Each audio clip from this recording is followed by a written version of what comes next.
ఈరోజు topic basic structure of HTML.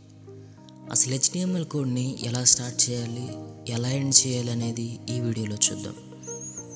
ఎప్పుడైనా HTML కోడ్ని డాక్ టైప్ హెచ్టిఎంఎల్తో స్టార్ట్ చేస్తారు.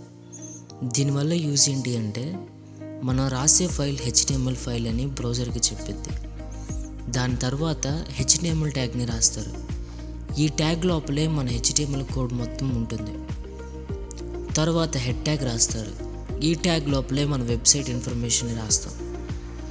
ఈ హెడ్ ట్యాగ్లో టైటిల్ ట్యాగ్ని ఎందుకు యూజ్ చేస్తారు అంటే ఇక్కడ మనం ఏం రాస్తామో అదే బ్రౌజర్ ట్యాబ్లో డిస్ప్లే అయ్యిద్ది.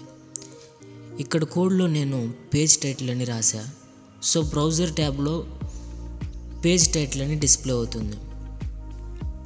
తర్వాత బాడీ ట్యాగ్ యూజ్ చేస్తారు. దీనివల్ల యూజ్ ఏంటి అంటే దీనిలో రాసే కంటెంట్ మొత్తం వెబ్సైట్లో కనిపిస్తుంది. ఇలా మనం హెచ్టిఎంఎల్ కోడ్ని రాస్తాం. నెక్స్ట్ వీడియోలో ఈ ట్యాగ్స్ని యూజ్ చేసి సింపుల్ వెబ్సైట్ ఎలా క్రియేట్ చేస్తారు, ఎలా రన్ చేస్తారో చూద్దాం.